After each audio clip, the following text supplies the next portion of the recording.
Hello friends, welcome my YouTube channel. आज के इस वीडियो में हम जीके के मोस्ट इंपॉर्टेंट क्वेश्चन देखेंगे जो आपके सभी आने वाले एग्जाम के लिए महत्वपूर्ण है। तो इसलिए वीडियो को पूरा एंड तक देखते रहिए। तो चलिए आज का वीडियो शुरू करते हैं।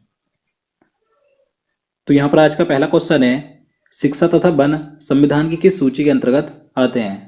तो देखिए, अगर आपको पहले से किसी क्वेश्चन का आंसर पता है तो आप नीचे कमेंट बॉक्स में बता सकते हैं।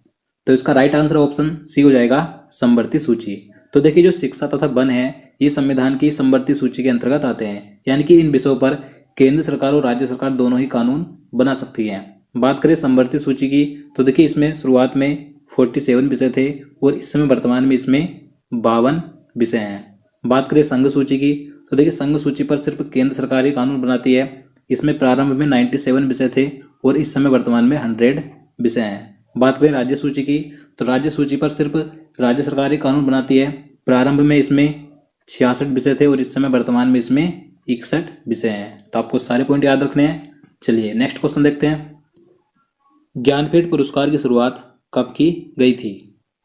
तो देखिए, ज्ञानपीठ पुरस्कार साहित्य के क्षेत्र में दिया जाने वाला भारत का सर्वोच्च पुरस्कार है।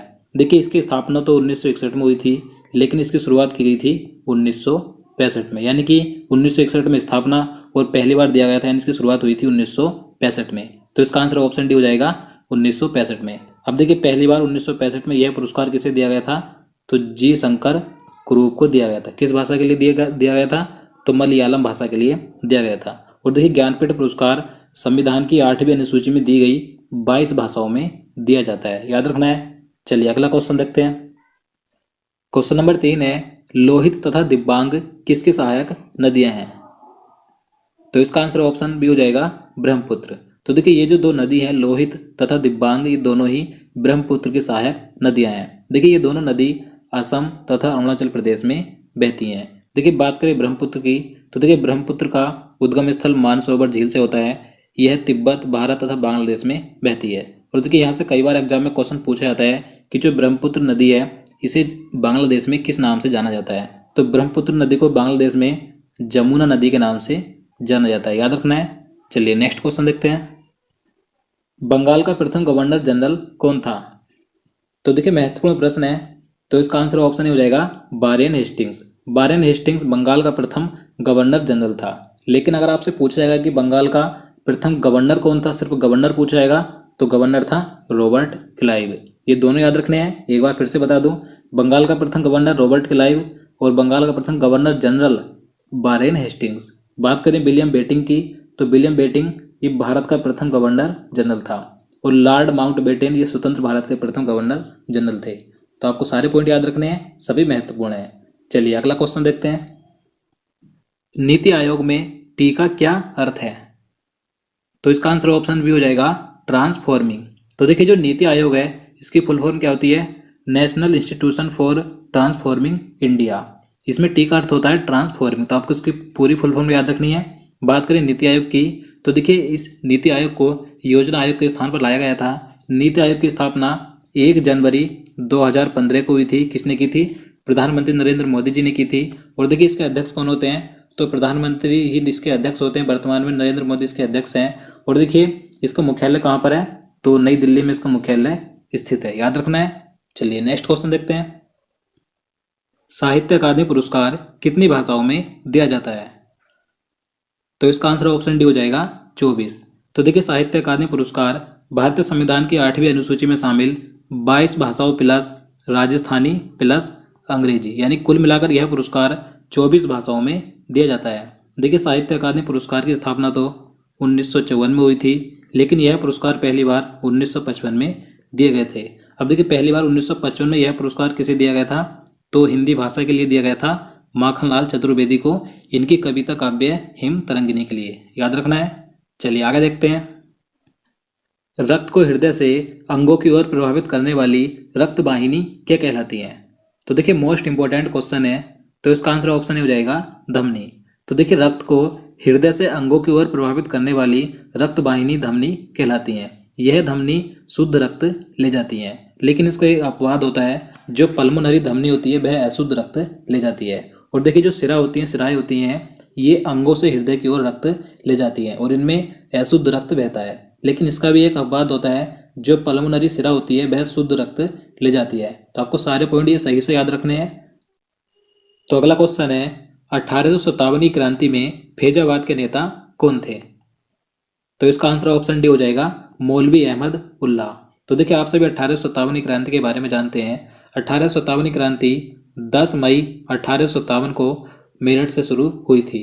तो इसमें फैजाबाद के नेता थे मौलवी अहमद उल्ला, और जो मंगल पांडे थे ये बैरकपुर से नेता थे, बहादुर शाह द्वितीय दिल्ली के नेता थे, नाना साहेब कानपुर के नेता थे। याद रखना है। चलिए नेक्स्ट क्वेश्चन देखते हैं।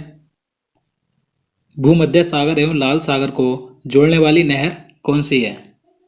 तो इसका राइट आंसर ऑप्शन बी हो जाएगा सुएज नहर। तो देखिए जो सुएज नहर है ये भूमध्य सागर एवं लाल सागर को जोड़ती है।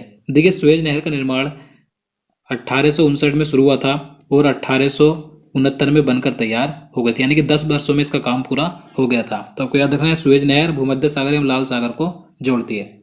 चलिए आगे देखते हैं। मेंडलीव की आवर्त सारणी में तत्वों को किस क्रम में व्यवस्थित किया गया है? तो इसका आंसर ऑप्शन हो जाएगा परमाणु भार के बढ़ते क्रम में। तो देखिए जो मेंडलीव की आवर्त सारणी थी तो उसमें तत्वों को परमाणु भार के बढ़ते क्रम में व्यवस्थित किया गया था, लेकिन जो इस समय वर्तमान में आधुनिक आवर्त सारणी है मोजले की, तो उसमें तत्वों को परमाणु क्रमांक के बढ़ते क्रम में रखा गया है। तो आपको दोनों याद रखने हैं, दोनों ही महत्वपूर्ण है। चलिए अगला क्वेश्चन देखते हैं। आरबीसी का अन्य नाम क्या होता है?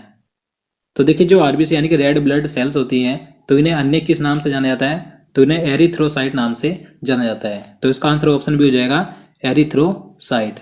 बात करें जो डब्ल्यूबीसी यानी कि वाइट ब्लड सेल्स होती हैं तो उन्हें किस नाम से जाना जाता है? तो उन्हें ल्यूकोसाइट नाम से जाना जाता है। आरबीसी को एरिथ्रोसाइट और डब्ल्यूबीसी को ल्यूकोसाइट। देखिए आरबीसी का जीवन काल कितना होता है? तो 120 दिन का होता है, और डब्ल्यूबीसी का जीवन काल होता है 2 से 5 दिन का। और देखिए कई बार पूछा जाता है कि आरबीसी का कब्रिस्तान या कब्र गृह किसे कहा जाता है? तो स्प्लीन यानी कि प्लीहा को कहा जाता है। याद रखना है। भारत में राष्ट्रीय आय का आकलन सबसे पहले किसने किया था? तो देखिए काफी आसान क्वेश्चन है, आप सभी को इसका आंसर पता भी होगा। तो इसका राइट आंसर क्या हो जाएगा? ऑप्शन सी हो जाएगा दादा भाई नौरोजी। तो देखिए भारत में सर्वप्रथम राष्ट्रीय आय का आकलन, प्रति व्यक्ति राष्ट्रीय आय की गणना दादा भाई नौरोजी ने की थी। और देखिए दादा भाई नौरोजी को ही grand old man of India के नाम से जाना जाता था। तो आपको याद रखना है। चलिए नेक्स्ट क्वेश्चन देखते हैं। रानी की बाव कहाँ पर स्थित है? तो देखिए रानी की बाव गुजरात राज्य के पाटण में स्थित एक प्रसिद्ध बावड़ी है, यानी कि एक सीढ़ीदार कुआं है, जिसे 22 जून 2014 को यूनेस्को ने विश्व विरासत स्थल में शामिल किया था। उसके बाद देखिए आरबीआई ने 2014 में जुलाई 2014 में ही 100 रुपये के नए नोट पर इसका चित्र अंकित किया था। तो आपको याद रखना है रानी की बाव कहाँ पर है? गुजरात राज्य में। तो इसका आंसर ऑप्शन सी हो जाएगा गुजरात राज्य में। चलिए आगे देखते हैं। तो अगला क्वेश्चन है गैलेना निम्नलिखित में से किसका अयस्क है? तो देखिए गैलेना इन 4 ऑप्शन में से किसका अयस्क है? तो सीसा का। तो इसका आंसर ऑप्शन हो जाएगा सीसा। देखिए इसका फॉर्मूला क्या होता है गैलेना का? तो PbS। याद रखना है। चलिए आगे देखते हैं। अमेरिका की खोज किसने की थी? तो देखिए काफी आसान क्वेश्चन है, आप में से लगभग सभी को पता होगा इसका आंसर। तो इसका आंसर क्या हो जाएगा? ऑप्शन डी हो जाएगा कोलंबस ने। तो देखिए कोलंबस का पूरा नाम क्या है? Christopher Columbus. ये इटली देश का नाविक था जो कि यूरोप से समुद्र मार्ग से भारत के रास्ते की खोज करने के लिए निकला था, लेकिन इसने 1492 ईस्वी में अमेरिका की खोज की थी। तो आपको याद रखना है। अखिल भारतीय हरिजन संघ की स्थापना निम्नलिखित में से किसके द्वारा की गई थी? तो इसका आंसर ऑप्शन सी हो जाएगा महात्मा गांधी। तो देखिए सन 1932 में महात्मा गांधी जी ने हिंदू समाज से अस्पृश्यता मिटाने के उद्देश्य से अखिल भारतीय हरिजन संघ की स्थापना की थी। तो आपको याद रखना किसने की थी? महात्मा गांधी जी ने। और कब की थी? 1932 में। चलिए अगला क्वेश्चन देखते हैं। भारत के किस राज्य में संगाई महोत्सव मनाया जाता है? तो इसका आंसर क्या हो जाएगा? ऑप्शन बी हो जाएगा मणिपुर राज्य में। तो देखिए संगाई महोत्सव मणिपुर राज्य में मनाया जाता है। याद रखना है। बात करें मणिपुर की, तो देखिए मणिपुर की राजधानी क्या है? इम्फाल है, आप सभी को मालूम है। और देखिए मणिपुर राज्य की स्थापना कब हुई थी? तो 21 जनवरी 1972 को मणिपुर राज्य की स्थापना हुई थी। याद रखना है। चलिए आगे देखते हैं। निम्नलिखित में से कौन सीमांत गांधी के नाम से जाने जाते थे? तो इसका आंसर ऑप्शन सी हो जाएगा खान अब्दुल गफ्फार खान। तो देखिए खान अब्दुल गफ्फार खान बलूचिस्तान के एक महान राजनेता थे जिन्होंने भारत के स्वतंत्रता संग्राम में भाग लिया था और इनके कार्य और निष्ठा के कारण इन्हें सीमांत गांधी, बच्चा खान और बादशाह खान के नाम से जाना जाता था। और देखिए इन्होंने सन 1920 में खुदाई खिदमतगार नाम के संगठन की स्थापना भी की थी। तो आपको याद रखना है सीमांत गांधी किसे कहा जाता था? खान अब्दुल गफ्फार खान को। निम्न में सबसे मीठी शर्करा कौन सी है? तो इसका आंसर ऑप्शन सी हो जाएगा फ्रैक्टोज। तो देखिए फ्रैक्टोज मीठे फलों में पाई जाने वाली एक मोनोसैकेराइड शर्करा है जो कि सबसे मीठी शर्करा होती है। तो आपको याद रखना है सबसे मीठी शर्करा कौन सी होती है? फ्रैक्टोज। चलिए अगला क्वेश्चन देखते हैं। पृथ्वी पर किसी वस्तु का द्रव्यमान 150 किलोग्राम है तो चांद पर इसका द्रव्यमान कितना होगा? तो देखिए जितना द्रव्यमान किसी वस्तु का पृथ्वी पर होता है तो उतना ही द्रव्यमान चंद्रमा पर भी होता है, यानी कि जो द्रव्यमान होता है वो बदलता नहीं है। तो इसलिए इसका आंसर क्या हो जाएगा? ऑप्शन डी हो जाएगा 150 किलोग्राम। यानी कि जितना द्रव्यमान किसी वस्तु का पृथ्वी पर होगा उतना ही चंद्रमा पर होगा। लेकिन जो भार होता है, अगर किसी वस्तु का भार पृथ्वी पर 60 किलोग्राम है तो चंद्रमा पर उसका भार हो जाएगा 1/6 यानी कि 10 किलोग्राम।